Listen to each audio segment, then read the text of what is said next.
Welcome to அன்புடன் Jose சமையல். நம்ம இன்றைக்கி பார்க்க போகிறது, நம்ம எங்கே வந்திருக்கோம் அப்படின்னா வீரபாண்டி திருவிழாவில் மண் சட்டி வாங்க தான் வந்திருக்கோம். இங்கே பார்த்தா அழகழகாக மண் சட்டிலாம் அழகழகாக இருக்குது. கைப்பிடி போட்டு வடை சட்டி எல்லாம் அழகாக இருக்குது. கைப்பிடி இல்லைனாலும் நம்ம வச்சு தர சொன்னால் வச்சு கொடுக்குறாங்க.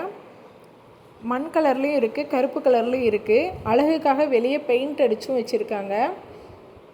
நம்ம மண் சட்டியில் சமைக்கும்போது அதோட சுவையே வேறங்க. நாங்கள் எது வாங்கலான்னு தான் பார்த்துட்ருக்கோம். சின்னதுலேருந்து தயிர் ஊற்றி வைக்கிறதுலேருந்து நமக்கு குழம்பு வைக்கிறதுலேருந்து பருப்பு கடையிறதுக்குன்னு தனியாக சட்டி இருக்குது. எல்லாமே அழகழகாக இருக்குது.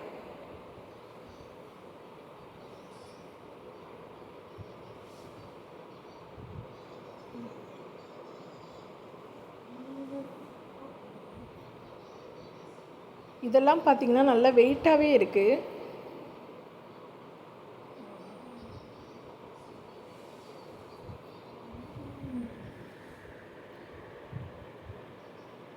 அப்புறம் பருப்பு கடையிறதுக்கு கல் சட்டின்னு சொல்லுவாங்க, அதுவும் அப்படி தான் நல்லாயிருக்கும் பருப்பு கடையிறதுக்கு.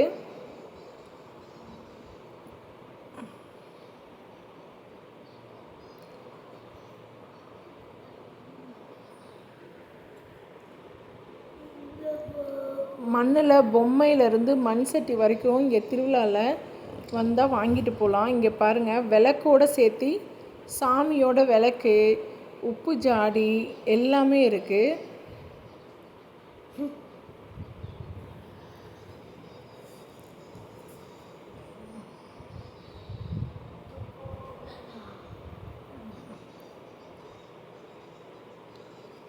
தண்ணி குடிக்கிறோம் பார்த்திங்கன்னா, மண் பானையில் பைப் வச்சு தண்ணி குடிக்கிறதுக்கு பாருங்கள் எவ்வளோ மண் பானைகள் இருக்குதுன்னு.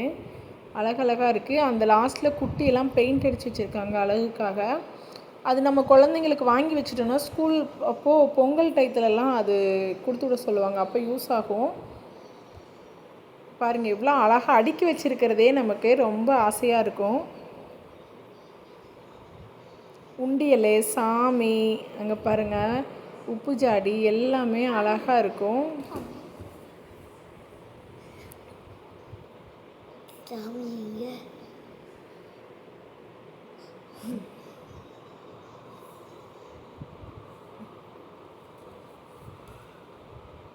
பானை எல்லாம் அழகழகாக இருக்குது. மீன் குழம்பு சட்டி, பருப்பு குழம்புக்குன்னு தனித்தனியாக எல்லாத்துக்கும் தனித்தனியாக சட்டி இருக்குது.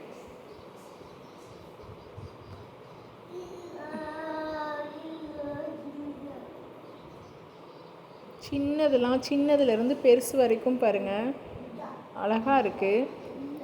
நாங்களும் 2-3 சட்டி வாங்கிட்டு தான் வந்தோம்.